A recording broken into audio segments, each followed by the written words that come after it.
കേരളത്തിലെ 99% ആൾക്കാരും current bill കയ്യെ കിട്ടിക്കഴിഞ്ഞാൽ ആദ്യം നോക്കുന്നത് തന്റെ എമൗണ്ടാ. എന്തിനാ?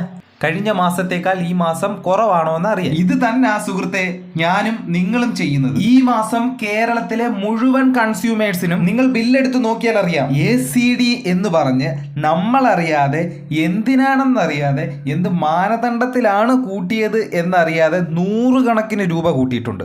സുഹൃത്തെ, നിങ്ങളുടെ ബില്ലിലും കൂട്ടിയിട്ടുണ്ട്. പെട്ടെന്ന് പോയി ബില്ലെടുത്തോണ്ട് വന്നോ, എന്നിട്ട് ഞാൻ ഈ പറയുന്ന കാര്യങ്ങളെല്ലാം ഒന്ന് ചെക്ക് ചെയ്തു. എന്റെ കയ്യിലിരിക്കുന്ന ബില്ലിന്റെ ഓരോ പിരിവും ഞാനിപ്പം വായിക്കാം. എനർജി ചാർജ് എന്ന് വെച്ചാൽ ഊർജം, നമ്മുടെ ഇലക്ട്രിസിറ്റിയിൽ നിന്ന് നമുക്ക് തരുന്ന എനർജിയുടെ ചാർജ് 1594 രൂപ 45 പൈസ. ഇതാണ് എന്റെ കയ്യിലിരിക്കുന്ന കറണ്ട് ബില്ലിന്റെ കൺസ്യൂമർ ഉപയോഗിച്ച ചാർജ്. അയാളുടെ ബില്ല് എത്രയാണെന്ന് അറിയാമോ?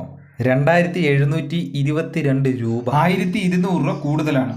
സംഭവം മനസ്സിലായി. ഇപ്പൊ നമ്മൾ കടയിൽ നിന്ന് 5 കിലോ അരി മേടിക്കുന്നു. 1 കിലോ അരിക്ക് 50 രൂപയാണെന്നുണ്ടെങ്കിൽ 5 കിലോ അരിക്ക് 250 രൂപ കൊടുത്താൽ പോരെ? 250 അല്ല, ഇതിന്റെ കൂടെ 500 രൂപയും കൂടെ വേണം എന്ന് പറഞ്ഞാലോ? അതെന്തിനാണെന്ന് നമ്മൾ ചോദിക്കും അല്ലേ? നമ്മൾ എപ്പോഴെങ്കിലും KCBയിൽ ഇങ്ങനെ ചോദിച്ചിട്ടുണ്ടോ? ഞാനും നിങ്ങളും ഉൾപ്പെടെ എല്ലാവരും ലാസ്റ്റ് ഡേറ്റിൽ ഫീസ് ഊരുമെന്ന് പേടിച്ച് അടച്ചുകൊണ്ടിരിക്കുമല്ലേ? ഈ സുഹൃത്തിന്റെ 1594 രൂപ 45 പൈസ എനർജി ചാർജ് ഉണ്ടായിട്ട് പുള്ളിക്ക് കിട്ടിയിരിക്കുന്ന ബില്ല് 2722 രൂപ. 1200 രൂപ അധികമായി പിടിച്ചിട്ടുണ്ട്. എന്തിന്? ഇനിയിപ്പോ എന്തിനാണ് പിടിച്ചതെന്ന് ഞാൻ പറഞ്ഞത്. ഇനി ഡ്യൂട്ടി, അതിന്റെ ഡ്യൂട്ടി 10%, അത് 159 രൂപ 45 പൈസ. തീർന്നില്ല, അടുത്തത് കേൾക്കണം. അടുത്ത ഫ്യൂവൽ ചാർജ് 31 രൂപ 51 പൈസ. എന്ത് ഫ്യൂവൽ ചാർജ്?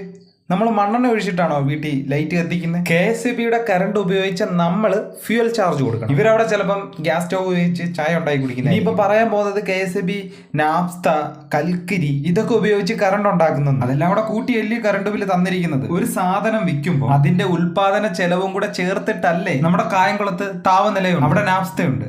നാഫ്ത മേടിച്ചതിന്റെ ചെലവാണ്. അതിന്റെ പ്രോഡക്റ്റിന്റെ പൈസ കൂടെ ചേർത്തല്ലേ ഈ 1594 രൂപ 45 പൈസ. പിന്നെ നമ്മൾ എന്തിനാ ഫ്യൂവൽ ചാർജ് കൊടുക്കുന്നത്? തീർന്നില്ല, ഇനി ഒരു ചെറിയൊരു ഫിക്സഡ് ചാർജ് ഉണ്ട്. ചുമ്മാ വെറുതെ ഒരു 240 രൂപ. സുഹൃത്തെ, ഇനിയെങ്കിലും നിങ്ങൾ നിങ്ങളുടെ കറണ്ട് ബില്ല് എടുത്തത് നോക്ക്, ഇതൊക്കെ ഉള്ളയാണോ? എന്തിനു കൊടുക്കണം നമ്മൾ ഫിക്സഡ് ചാർജ്? നമ്മളൊരു പ്രൊഡക്റ്റ് വാങ്ങുകയാണ്, ഒരു സാധനത്തിന് എനർജി ഇടാം, അയാൾ ഉപയോഗിക്കുന്ന എനർജിയുടെ കാശ് കൂടാതെ. ഡ്യൂട്ടി പോട്ടെ, സമ്മതിക്കും. ഫ്യൂവൽ ചാർജ് അറിയില്ല, ഫിക്സഡ് ചാർജ് എന്തിന്? തീർന്നില്ല, ഇനിയും ഉണ്ട്.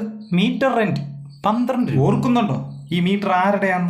നിങ്ങളുടെയാ, നമ്മുടെയാ ഈ മീറ്റർ. നമ്മൾ കണക്ഷൻ എടുത്തപ്പം നമ്മൾ വില കൊടുത്ത് മേടിച്ചതാ മീറ്റർ. നമ്മൾ പൈസ കൊടുത്ത് മേടിച്ച മീറ്ററിന് നമ്മൾ വാടക കൊടുക്കണം. നമ്മുടെ വീട്ടിൽ ഒരു സ്കൂട്ടർ ഉണ്ടെന്ന് വെച്ചു, ഈ സ്കൂട്ടറിന് മാസം തോറും വാടക കൊടുക്കണമെന്ന് MPD പറഞ്ഞാൽ പോയി പണി നോക്കാൻ പറയും ഇല്ലേ? ഇനി അടുത്തതാണ് കോമഡി.